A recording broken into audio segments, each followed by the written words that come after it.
Hey, hey, happy summer. You know, I got stuff for you. I'm your wiser advisor. How did I get so wise? I mean, I'm pretty old, but I should be 200 years old to know as much as I know. I just want to help you out with that. Here's how come I'm wise: because of my parents. My mother taught me religion. You better pray, that'll come out of the carpet. My father, he taught me about time travel. If you don't straighten up, I'm going to knock you into the middle of next week. My father taught me logic because I said so. That's why. My father taught me irony. Keep crying and I'll give you something to cry about. My mother, she taught me the science of osmosis. Shut your mouth and eat your supper. Hey, Mom. My mother taught me about stamina. You'll sit there until all your spinach is gone.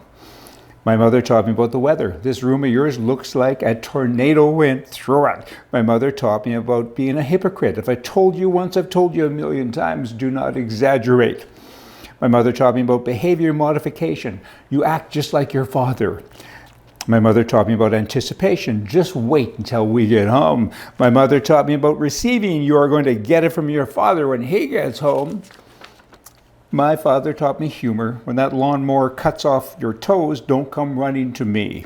My mother taught me how to become an adult. If you don't eat your vegetables, you will never ever grow up. My mother taught me genetics. You're just like your father. My mother taught me about my roots. Shut that door behind you. Were you born in a barn? My mother taught me wisdom. When you get to be my age, you'll understand. My father taught me about justice. One day, you will have children, and I hope they turn out just like you. You know, and the last one I got for you is my mother taught me about envy. There are millions of less fortunate children out there who don't have a wonderful mother like you do. That's true, Mom. Hey, Mom, happy day. Okay, couples. This is an astounding fact. This is something you all need to know. It's important to get through your day. Dating sites.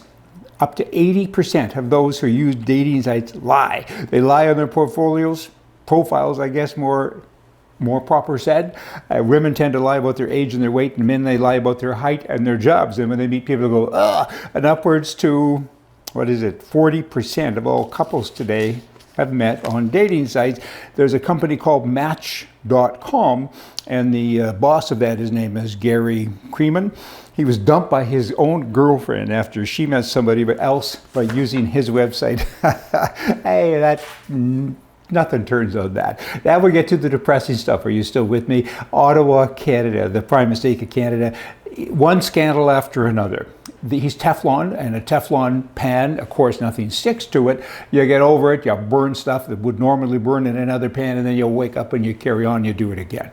You burn people. And that's what he's been doing, burning the citizenry of the country. And now he's saying, you know what, everything is going to be okay, and new things are coming at him. And he's trying so much to put distances between himself and all the scandals that he creates, so he's looking for other people's scandals. Here's one now with the Governor General of Canada. He says, hey, I've been hearing all this stuff, you know what, and it's a toxic workplace that she has. Yours isn't. And I'm going to look into it. I'm considering all options to evaluate the claims of harassment allegations against the Governor General. Governor General should be canned anyway. I mean, it's a ceremonial position, and they also have one in each province. A total waste of money, zillions and zillions of dollars. Doesn't make any sense. And get rid of them all. And toxic, you're toxic, just saying. More than a quarter of all, that's more than 25%, of all public servants federally in Canada were granted paid off time during the first 11 weeks of COVID. That's an estimated cost of almost $500 million. That's a lot of dough. And now these same people just recently got a raise. You have millions and millions of Canadians who don't have a job. They're penniless. They're in big trouble. Trudeau, subsequent to that, he's given himself raises, all the MPs raises this year, and now he's given raises to about 84,000 of these same people who have had time off to go home because there's a COVID going on, you poor little souls, right? I mean, the Liberal government, they're nuts. They're just totally out of their minds, and they're trying to destroy the country. And you know what? They're doing a good job at that. That's the only good thing that they're doing. Prime mistake. I recently gave a contract to run this $912 million student volunteer program. We've talked about that. I mean, who gets paid to volunteer? I thought it was a free position, right? And the foundation, though, that received this money, I think it was upwards to $45 million, they only received charity status last year. Very recently, right, as in months ago, and their sole stated purpose is just to hold real estate. And what a scam. I mean, people are filling up their buckets with money, and it's all coming from the Canadian taxpayer. Somebody needs to rise up. I mean, scream and shout. These people should be forced out of office. They won't quit because they're too arrogant, and they think the people, the citizenry, are too stupid. They think, hey, it's Teflon. They'll get over it because soon we'll be cooking something else. They're cooking something, all right? They're cooking your goose. Finance Minister Bill, whoever he is, he's married into a very rich family. His wife is a McCain Foods. They're worldwide and cha-cha. So this guy, you know what? He shouldn't be out doing crooked things, should he? Rich people are crooks too. I mean, he's been captured as well. He says, though, we've made significant donations. I'm still talking about this wee charity, the $1 billion. Him and Trudeau should have abstained from voting, and they didn't. And he's right in there. His daughter works there. His daughter gets money to speak. It's a family pieces. You know, it's corruption. Wow, through and through.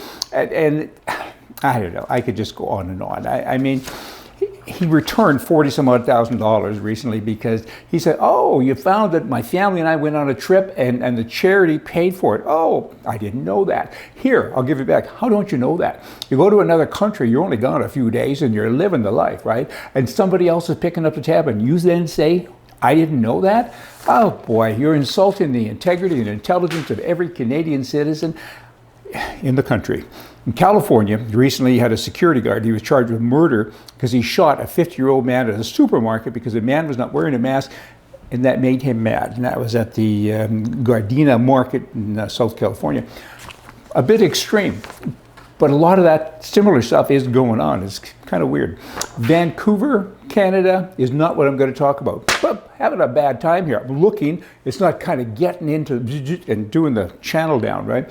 Las Vegas, that's what I've tried to talk about. The COVID has really had an impact on Las Vegas. I own a lot of property there. I know this stuff because nobody is there.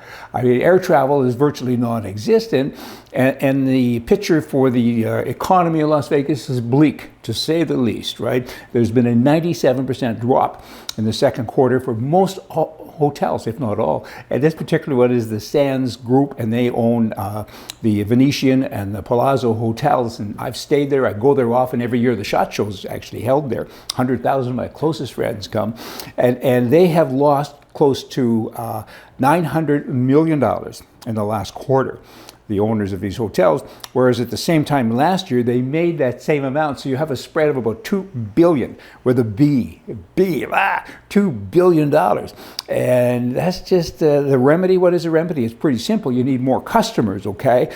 And the hotel occupancy rate right now is 20%. With all the ones I own, I would have said 0, because there's nobody there. But anyway, 20%. So that's 20% better than I thought it was. There's no planes, no tourists, no work, no money. No kidding. Y'all come back. See ya.